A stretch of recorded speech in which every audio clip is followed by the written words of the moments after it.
শতাধিক স্বনির্ভর গোষ্ঠীর মহিলা হাতে ডিম নিয়ে মহিলা সংঘের কার্যালয়ের সামনে বিক্ষোভ প্রদর্শন করেন। উত্তপ্ত পরিস্থিতির শেষে বিক্ষুব্ধ মহিলারা কার্যালয়ের প্রধান গেটে তালা ঝুলিয়ে দেন। মঙ্গলবার বানারহাটের শালবাড়ি ১ নম্বর গ্রাম পঞ্চায়েত এলাকায় এই ঘটনা। স্থানীয় মহিলাদের অভিযোগ, বিগত প্রায় ৯ বছর ধরে তৃণমূল পরিচালিত মহিলা সংঘের কিছু নেত্রী বিভিন্ন দুর্নীতির সঙ্গে যুক্ত।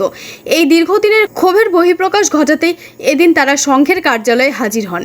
তবে সেখানে কোনো নেত্রী না পাওয়ায় তাদের ক্ষোভ আরও বৃদ্ধি পায়।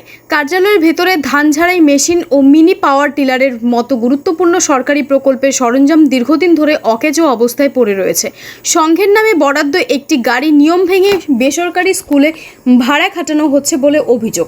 সরকারি সম্পত্তি ও প্রকল্পের সুযোগ সুবিধা সাধারণ মানুষের কাজে না আসায় তারা ক্ষুব্ধ।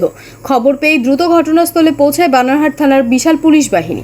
পরিস্থিতি যাতে হাতের বাইরে না যায় সেজন্য এলাকায় পুলিশ মোতায়েন করা হয়। শেষ পাওয়া খবর অনুযায়ী এলাকায় উত্তেজনা থাকলেও কোনো অপ্রীতিকর ঘটনা ঘটেনি।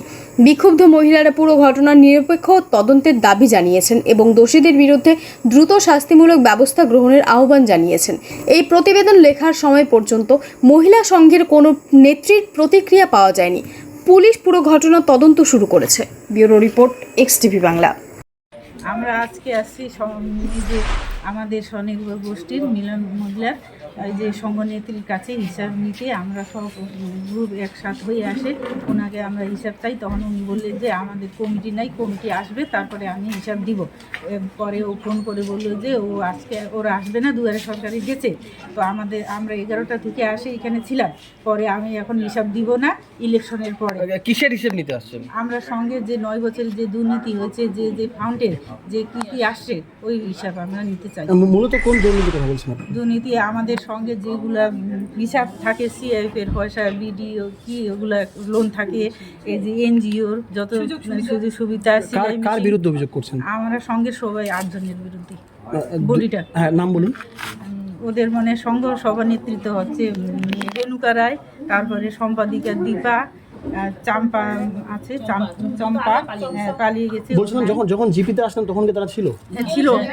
একজনও ছিল না, পরে আসলো সংঘ সভানেত্রী না সম্পাদিকা। আসার পর উনি ছিল প্রায় 2 ঘন্টা মতো। তো ও আস্তে আস্তে আমরা ছিলাম, তখন বলতেছে আজকে আসবে না, আমি পারবো না হিসাব দিতে, আমি এখন হিসাব দিব না, নতুন বডি আসবে তারপরে ইলেকশনের পরে।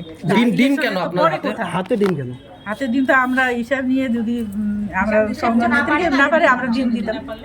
হিসাব তো দিলে ভয়েতে পালিয়ে গেলেন। এখন আপনাদের পরবর্তী পদক্ষেপ কি থাকবে? নিব আমরা হিসাব চাই। আমাদের দুর্নীতি আছে, আমাদের 450টা দল আছে, তার মধ্যে দুর্নীতি আছে, সবারই মুখে মুখে শুনেন। আপনারা যে তালা লাগান, হ্যাঁ এখন কি তালা মারা আছে? কারা মারলো তালা? আমরা সবাই সদস্য। আপনার নাম? আমার হচ্ছে কৌশলা শক্তি রায়। কি নাম? কৌশলা শক্তি রায়।